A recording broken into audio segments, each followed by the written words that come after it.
So, in the heart of your reading, you have temperance, right? So, temperance talks about balance, harmony, divine timing, of course, right? The whole patience thing, but it's also making the impossible possible. And I've been kind of reading this and reading it this way for a little bit. I said in Sagittarius this was balance and things. I really regret saying that now because I feel like this was really telling me that this is talking about making the impossible possible. Because their message was very similar to everyone else's, which was even if situations look a little kind of crazy, you can still make it happen. The Temperance card tells us that, hey, with time, with patience, with balance, we can make the impossible possible. We can make things happen when we least expect that it can happen. We just have to kind of get out of our logical mind that thinks, oh, logically, we can't do X, Y, and Z. Technically, we can't walk on water. Yeah, but if you develop a device or something like that that will help you levitate, then you can, can't you? But the situation is this, right? Don't limit yourself. And the temperance card to me is a very limitless kind of card, and it's like don't bound yourself to anything. And that's the reason why we have patience, right? Because things are going to be put into place and put into order for us to be able to execute certain things. We just have to believe, one, that we can do those things, execute those things, and have patience as we find those methods to get to where we want to be. It just may take us some time, but it also will take us an immense amount of working hard and putting in the work necessary, right? So, and that work typically goes into the thing that you're waiting on, different results, different expectations from, because you're doing something different. You have to change, right? Change what you're doing about yourself. So temperance in the heart of this reading it's not necessarily about patience this time. It's about making the impossible possible, applying where the limits go, right? But then you also have this crossing, you have this being crossed by temperance here. You have temperance being crossed by the King of Wands. Okay, so you guys are getting hit with a ton of court cards, and I usually don't like them when they come up like this in general readings like this, because um they give you a characteristic and they tell me about how you are, your partner may be doing, and they kind of give you an overall sense of what's going on as far as personally goes, which is not a bad thing, but I feel like it doesn't really give us all the information that we feel that we need, simply because these are just people. These are people in the reading. However, it still could tell us more about it, tell us more about what's going on based off of who you are. And since this is, we're going through retrogrades, right? Yeah, we're not going to be really looking at anything outside of ourselves but us and the relationships that we're dealing with because of Venus retrograde. It's crazy that Mercury is going to be hitting us back to back, but yeah, whatever. But the situation is this, y'all. The pride, the antsiness, the feeling to get up and go. Now, the King of Wands doesn't settle down. Okay, he doesn't settle down for nothing. He's better at controlling his actions, better than the Knight, better than the Page. But the thing is, I feel like for a lot of you guys, since you guys are fixed signs Taurus, that you guys are feeling really amped up. It's hard to kind of contain yourself and to kind of focus on one thing when you really feel passionate about something. And I feel like it's really about channeling that passion into something that really matters, which is what you're going to be, which is why temperance is coming up. Channeling that and putting all of that energy into the thing that you're trying to create, into your relationships, into your career. And I say relationship here, and I really feel like it's a relationship because you have the King and Queen of Wands, King and Queen of Cups, and the Four of Wands in the future.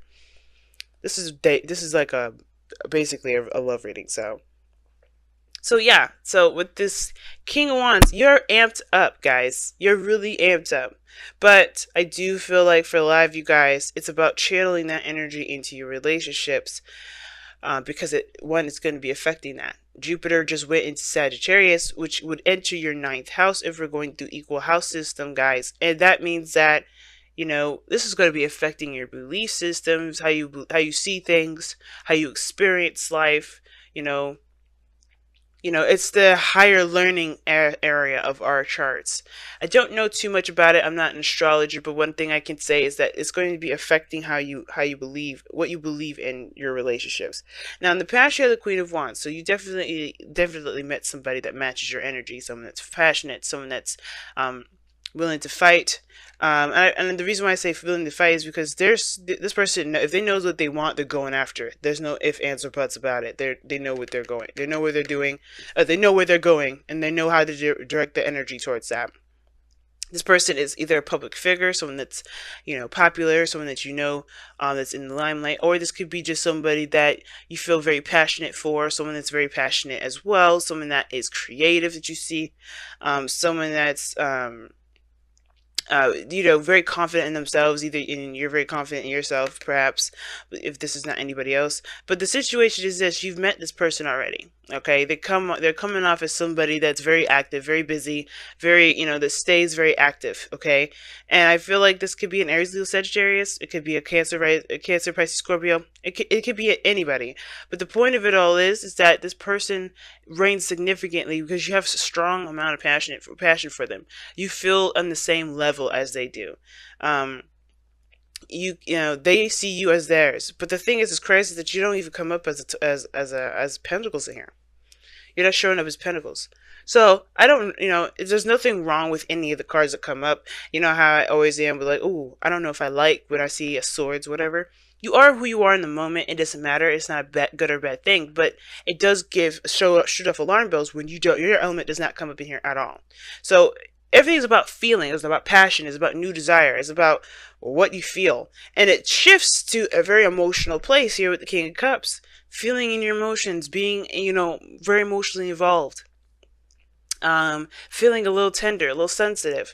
And I feel like also being madly and deeply in love. Okay, the King of Cups is in love with everything and everyone. He's a nurturer. He always gives of his emotion, not really gives of his emotions, but he's very aware of how he feels. Therefore, he's able to navigate in the crazy thing we call life, right?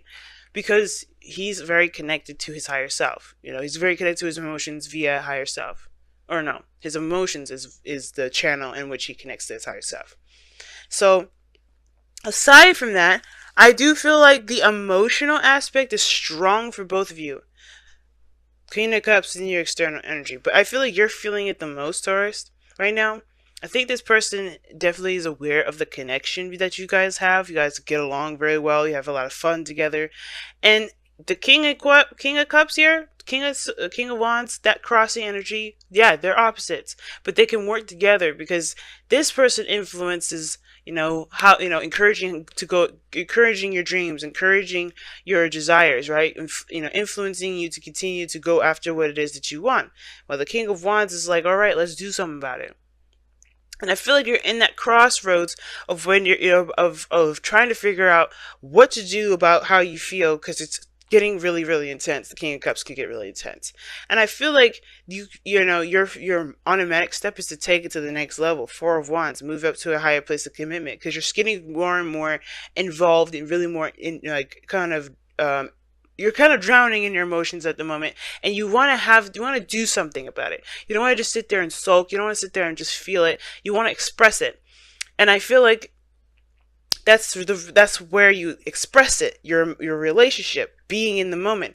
And I think taking it time, taking it and the steps that you're taking it can it can open doors. But the thing is, the King of Cups isn't just like all that lovey-doveyness, the ideal lover, because this could be that too, right? You dealing with the ideal lover, you feeling that energy, you feeling that connection, that vibe, and you love it. Some of you guys, this is talking about other things that are coming up. I feel like when one door opens, the other one opens too, right? You can't, like, the thing is, when it comes to people and falling in love, and the reasons why a lot of people don't want to is because it opens up old stuff. It opens up old shit, right? Death is coming up in your external energy. So yeah, the reason why you feel a little antsy right now is because you're getting rid of stuff, you're cleansing stuff right now, and it's hard because, yeah, in that main area, you are in love at this moment. You're feeling the other person. You're really connecting with that other person. But at the same time, you're also reliving things from the past. You're also recognizing a lot of the old stuff, the old habits and behaviors, ways of thinking that you had in the past that's not working. So that's definitely screaming to me that Ten of Swords Lovers combination that we saw earlier, y'all. So whatever you're doing right now, it's good because you're releasing the old shit so you can have the new. That's why you're defensive. That's why you blocking stuff off. Because right now, you're not really into love right like that. You're not really wanting to settle down because you don't got no pentacles in here. You're not looking to try to commit yourself to anything because of this. You're cleansing right now. Honestly, it's good that you guys don't do that, right? And if you did, it's not a bad thing. But the good thing about not necessarily saying let's do this right now is because you're still in a Venus retrograde. You don't want to start a partnership during a Venus retrograde because if you do that, there, this is all about you looking at how your dynamic is in relationships. You think you focus on the outside too much. Everything's going to kind of force you to look back inward, right? Especially come around next Venus retrograde, right? Usually things don't usually last through a Venus retrograde anyway when it starts, let alone last till the next Venus retrograde, okay? So it's good that you guys are not starting anything actually. You're more of examining and feeling and taking action in regards to yourself. Because right now, you still have a lot of things that you got to release. You got a whole week. You got till Friday, right? Well, you got your entire life. There's no time limit. That's like a saying here with temperance. Nothing is limited. So you have this death energy going through, but you're going through it while you're taken in love. But this person is opening you up and allowing you to see the things that you not only have suppressed in your own self, but also you are capable of doing, which is loving someone or being open to love like this. Feeling so intensely for someone. Now the future is the Four of Wands because I do feel like you do take this to the next level. You do move into a higher place of commitment in some degree, but you're not necessarily going to stabilize that mess like a pentacles would. You were stabilizing this as, okay, let's see how far we can go. Let's see what steps we can reach up to this, right? Because you don't stop at the Four of Wands. You don't stop. You continue to expand. But you celebrate that. You're in the moment and you're feeling good about it. And that's good too. Now, what you guys want to do is feel good about the connection. You guys want to feel proud about the actions that you take. You want to recognize that that the relationships that you get yourself involved in are beneficial to you. And how you do that is by focusing on what your heart has been holding in for so long. Releasing the old stuff. Cleansing the air. And I feel like as well as that, there's no right or wrong answer. There's no right or wrong way. So guys, when you ask the question, with tarot readers, is this relationship going to work? Well, that depends. How are you feeling about it? Because it doesn't matter, right? Right? It doesn't matter if it's going to work out. It doesn't matter if it's not. Because it could change tomorrow if you guys have an argument if you find that your partner is unfaithful. It could change tomorrow if you find out that they want to get married immediately, right? Anything can happen. So it doesn't matter if it will or not. It's about how you feel about it moment to moment. It's how you feel about it every day for the past however days you've been dating. Now, in your outcome, you have the Queen of Cups. I love it. You have the whole shebang bang up here. And now, this person is your ideal lover, or you feel like this person is definitely connected with you. The outcome is showing the Queen of Cups. So that's what kind of gave me the impression that the person may not be on the same level at the moment right now, because your shit is more internal. Your shit is you're not expressing a lot of your stuff right now. You're feeling all of the other gunk that you have behind that love. You're like, shit, oh my God, all these insecurities, all these things I haven't felt in so long. Cancer North Node is going to do that to you. But the thing is that you're going through all of this mess, cleansing your air, cleansing your area, temperance, right? Focusing on yourself, moderation, all things, making the impossible possible. Like whatever you guys have dismissed about relationships, that's kind of being under question right now, right? Because it's like, okay, I put these walls up, but that doesn't mean that I have to keep them there. And if I find out who I truly am underneath the walls, behind the walls that I put up. You kind of making sure that the walls are leveled. And if you gotta knock them down, you gotta knock them down. But that doesn't mean that you can't be open in the meantime, right? You're going to be open when you knock them down. So you're going to get a flooding of everything. And I feel like considering that this is Scorpio season anyway, and you guys could be seeing a Scorpio, right? But considering this is Scorpio season, you're going to get all that craziness in there, right? You're going to get all that old stuff. You're going to get all those feelings come up. It's going to come up. But, but, I do feel like with death coming up, you guys, you're clearing the air, you're cleansing the space, so you can have something new, so you can feel good about where you're going, so you can know that, hey, I've gone through some stuff, but I'm not willing to let my life go and be the way it is, kind of old stuffy and stuff. I'm not gonna do that because I know who I am now after everything I've gone through. I've changed such a great deal. And I feel like with this Queen of Cups in your outcome, I feel like that person will definitely match your energy too. Right? She'll match it. Or he will match it, okay? Remember when kings and queens come up in tarot reads, y'all, for me anyway, they do not, they're not gender or sex specific, okay?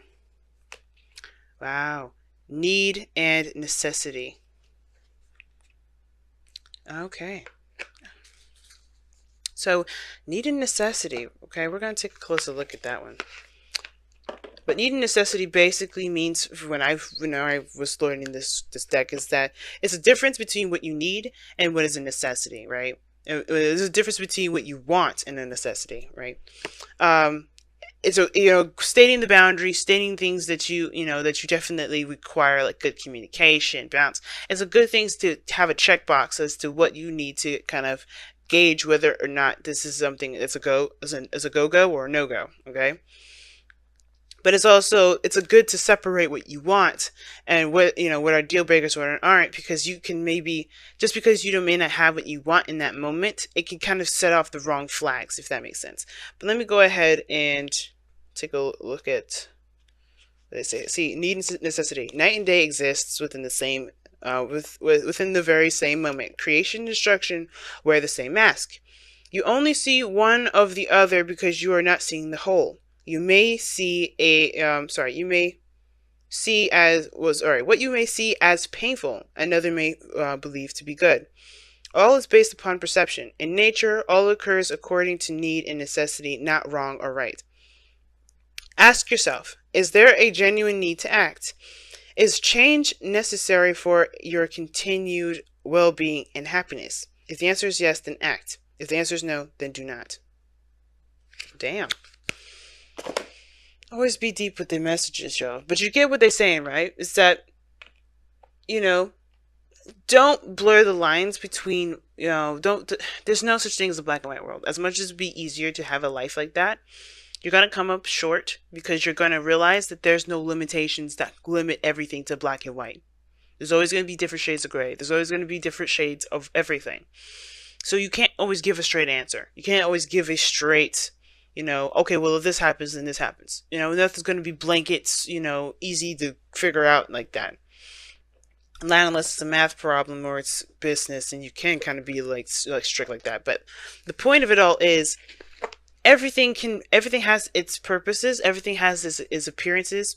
But how you utilize them is what's more important than what it really is. You get what I'm saying? So let's say that something bad happens. That thing could very well be, the worst thing in the world. But if you look at how badly it was, then you're missing the point. You're missing the message. You're missing the lesson. It's hard to look at the lesson instead of the pain. But when you do that, you set yourself free because you relieve yourself of the attachments of that pain. Because the pain part, you don't live by your pain. You live by experience.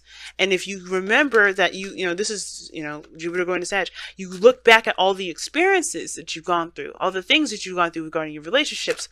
I do feel like you'll recognize what you've gone through. It won't be so black and white. Decisions like falling in love with someone won't be so black and white because you know the ins and outs of a situation based off of who you are, right? You know what you need, you know what you want, you know what everything is, is in place for you. When it comes to need and necessity, guys, what it's trying to say is, nothing is black and white, nothing is simple, nothing is going to be, nothing's going to be simple as in just seeing a situation and then just kind of going with a universal truth or an automatic fixer.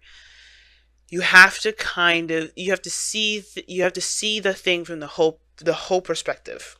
You have to see everything from the entire perspective. And that is what's going to help you be able to branch off and, move forward. Now, you guys have time to go. Now, I know what y'all thinking. Don't freak out. There's no breakup here. But this is very similar to death, though. It's very similar to death, in my opinion. Because you're leaving behind something, or part of you, or part of the way you thought, believed, felt. You're leaving that behind to begin something new. Right? And I feel like when time to go comes up, yeah, it's about leaving behind a place of you, a part of you that has been familiar, that's gotten you through the worst of the worst. And putting that behind you, obviously, right? But you have a new world, a new life ahead. You have a new life going forward, right? And that's the thing with need and necessity, right? Noticing that your situation is in black and white helps you to accept what you need to walk away from, right? It helps you create new boundaries. It helps you create new feelings, a new sense of self. But you have to leave the old behind, and you guys are doing that. I don't, time to go. I feel like you guys are doing that with Death in your External and King of Cups. You're kind of private about how you're feeling right now, but because you're going through some deep stuff, if you need that help, feel free to talk about it with the person that you're seeing, or talk about it with your friends, talk about it with people that you trust, right? But if again, if you feel more comfortable keeping it to yourself, you're good. But the thing is that I do feel you guys are going through a period of transition right now, because you're noticing that these walls are keeping you from the very thing that you feel you deserve the most, which is love. You want to feel proud about your relationships. And the only way you do that is by relieving this old stuff that's keeping you from being able to feel proud about anything. Period.